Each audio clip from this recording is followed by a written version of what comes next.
I'm telling you right now, this is the best thing to ever happen to a pole vaulter in the history of the Olympics. Nobody knows anything about pole vaulters. I could say to you, hey, you name me a pole vaulter, and if not, sayonara, see you later.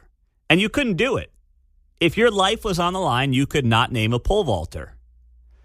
But going forward, people might be able to remember a pole vaulter who finished in 12th place this year in the Olympics. His name is Anthony Ammirati.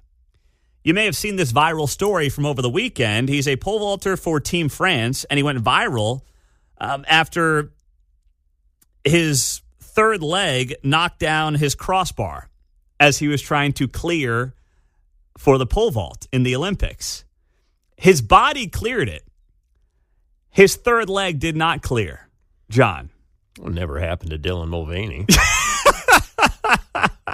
Normalize the bulge. We are normalizing the bulge. Well, that's certainly what Anthony Ammirati did. Preventative measures, I think. Well, this guy, he went global, not just viral here in the country. He went global over the weekend. And frankly, it's the best thing that could have ever happened to him. I don't know if he could do that again if he tried. It's kind of like hitting the perfect golf shot. Like you could try to do it again 100 times over and you could not hit that same shot if you're an amateur golfer. But he could not. His body cleared the pole vault. Just, his member did not. He needs to get a tuck-friendly tracksuit. Yeah, maybe he's got to go to Right. Target, Yeah. and get himself one of those tuck-friendly tracksuits because gosh knows he needs it. I'll tell you that right now. And if you didn't hear the clip, by the way, of what it sounded like with the broadcasters, it was just awkward. What happened here, Coach Judy? On the way down. Oh, so what happened there, Coach? And the other guy just goes, well, on the way down. On the way, yeah. Oh, he's on the way down. So now this guy's a household name, more so than any pole vaulter in the history of the Olympics. And he didn't even come all that close to medaling. He has now been offered $250,000 to flash himself on camera. So this company, Cam Soda, has told Anthony Ammirati that they will shell out $250,000 if he shows his member on camera. They write here in a letter obtained by TMZ. All right, here we go. Where's the letter? Their CEO, Darren Parker, is looking to turn the whole thing into a positive, saying, if it was up to me, I'd award you for what everyone saw, your talent below the belt. As a lover of crotch-centric activities, I'd love to offer you up to $250,000 in exchange for a 60-minute webcam show in which you show off your goods minus the crossbar, of course.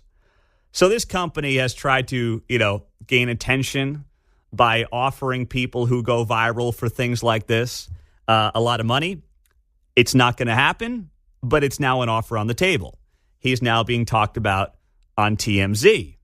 So you see, this is actually a great thing. He's gotten millions of followers on his Instagram account, and he's got a very wholesome Instagram account. It looks like he's a cop by day. So he's like just a normal guy who happens to be, Long Dong Silver. So he's just a guy who does his job every day. That's all he is. And he was blessed. And now everybody knows who he is, even though he didn't come close to medaling in the Olympics this week. And he also finally put out a statement on this. He seems, very wholesome to me. He's not somebody looking for attention. He was asked about what happened over the weekend, and the quote came out yesterday, "It's a big disappointment. I'm a bit gutted because I didn't miss anything on the third attempt. What I did miss was a bit of jumping and training to fine-tune the settings, just a technical session." So he's talking all this pole vaulting lingo. He says, "I was 100% physically good, clearly, but I was missing a bit of pole vault," he said. "The conditions were good. It's the first time I've started a competition without any stress." That was evident as well.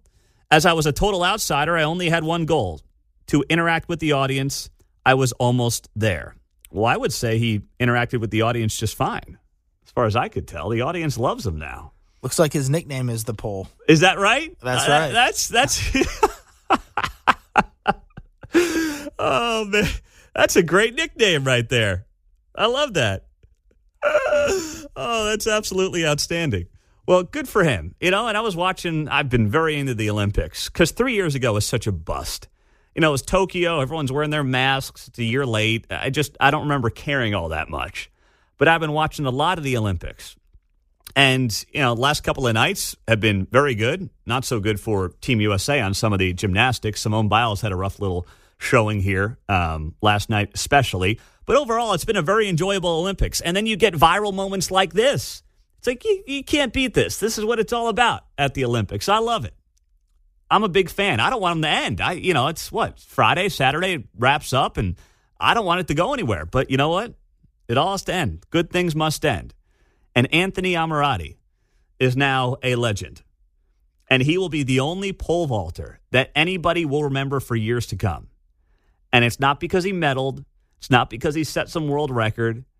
It's because of what happened to him as his body cleared the pole. But the most important part did not. The guy that won the gold actually did set the world record. Can't even think of his name right now. Yeah, because I saw that last night. Yeah. I saw the guy. He actually did break the world record. First name's Mundo. I forget the last name. Is that right? Mundo in the morning. Oh. No, I saw the guy break the world record last night, and I'm like, no one's going to remember who that guy is. But Anthony Ammirati is a name that people are much more likely to remember over whoever it was who won the gold medal last night. Yeah, he's performing for Sweden, but he's from LSU. Yes. Louisiana. We were all confused. Kate and I were watching last night, and we're like, how's this guy performing for Sweden when he speaks perfect English and, lives here and went to college here and the whole thing? Hey, when I grew up in Sweden, we had to ditch the crocodiles and alligators down in the bayou. Yeah. I'm like, that's a different Sweden than Yeah, the one I know. exactly. I think his parents were from Sweden and went to college at His LSU mother, and stayed here. His Yeah. mother's Swedish. Come on, man. He's American. What are you, embarrassed by Team USA? Come on now. Compete for America. That's weak. Very weak. You can tell he's not built like Anthony Ammirati based on that decision. I'll tell you that right now.